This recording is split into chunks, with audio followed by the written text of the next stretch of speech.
Hey guys, it is the Gaming Geek here, and welcome to this video where we're going to be talking about motion gaming. Now, this is something that a lot of people are talking about all of a sudden because the Xbox One is bundled with Kinect 2.0.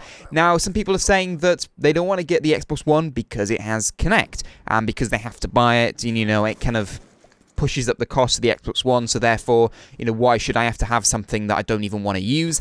And I'm going to be talking a little bit about motion gaming. Now, obviously, this is not the first time we see motion gaming. We saw motion gaming with the iToy on the PS2. I mean, it's something that's been around for quite some time.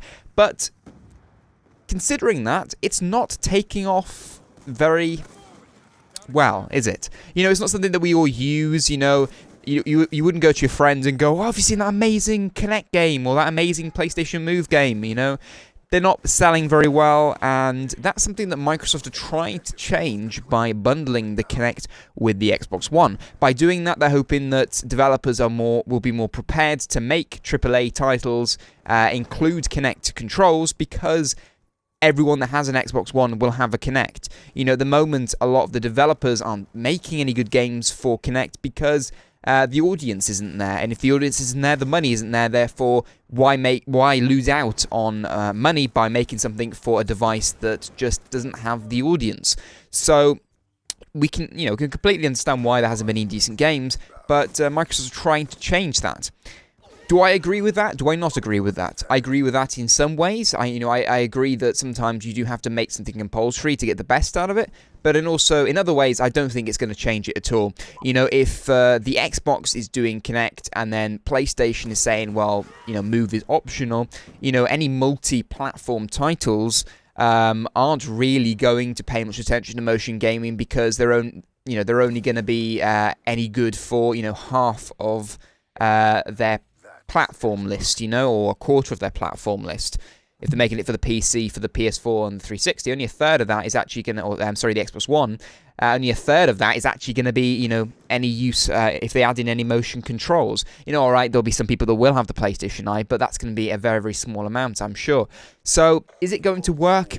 I don't really think so, obviously the exclusives on the Xbox One console will most likely incorporate some Kinect controls, although we haven't seen that yet. They're trying to sell us on the Kinect, but the most they're giving us at the minute is that we can control our Xbox dashboard and tell the console to turn on using voice commands. Things that I've said before, these are all gimmicks. We all know that. We all know that voice commands and motion controls to navigate the menus are all gimmicks. They're going to be fun, little party trick to show your friends when they come over your house. Oh, look, I can control it by using my voice.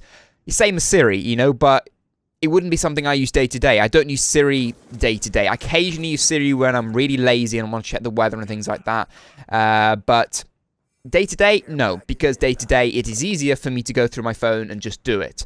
And the same will be for the Xbox One, I'm sure. Day to day, it will be easier to pick up your controller and just go and do it rather than, telling your Xbox to do it or waving your hand about, because I'm sure that, it will get very tedious, very quickly. I'm sure the Kinect 2.0 is a lot better from what I've heard from the Kinect 1, but I still think motion gaming is a gimmick. Any motion controls is a gimmick, and I don't feel it's something that's going to take off.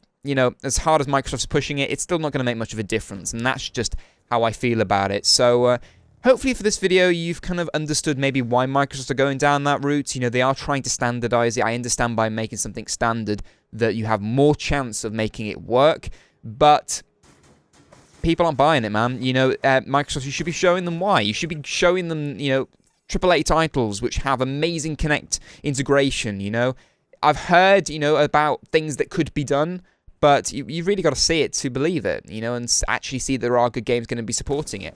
Because at the end of the day, you have the PlayStation 4, you have the Xbox One. Hardware-wise, there are some differences, but in general, they're both next-gen consoles, and they'll get around the same amount of visual, content in terms of graphics. And, to some people, it is literally coming down to the Kinect. If you can't convince these people that the Kinect is worthwhile, there's a lot of them that's going to PlayStation 4, and I'm not just making this up, there are at least 4 people in the top of my head that I've talked to that the reason that they're going towards the PlayStation 4 is because of this Kinect that's bundled with the console. So, really, I think Microsoft should be doing a bundle without it. It's easy for them to not do it. They're only doing it because they want to standardize it, which I understand. But I think they're going to quickly realize that trying to force people to use a product isn't maybe the best way to go about it. You know, I'm sure some people absolutely love using the Kinect, you know. I'm sure it's very useful in a lot of situations, and I appreciate the technology. Don't get me wrong. I appreciate motion gaming controls. You know, I do really do, you know, it's great technology, and the Kinect 2.0 has come on leaps and bounds from Kinect 1. But it's not for everyone, and as I said, there are loads of people that don't want to have it, and it is making the difference with them getting the PS4 instead of getting the Xbox One. But let me know what's really pushing you either way, you know? If you get the Xbox One, what's pushing you more towards that? If you're getting the PlayStation 4, what's pushing you more towards that? I really want to know. If you're getting PC, tell me why. There are a few people out there that are getting PC. You know, PC is a great platform if you can invest the money into it, no doubt at all. I do a lot of PC gaming. So I'm not a console, you know, primarily a console person, but what I do understand is not everyone can afford it, and also not everyone feels that they're technically minded enough to own a PC, because there is a lot of maintenance. You know, you can invest in like a Dell PC and things like that.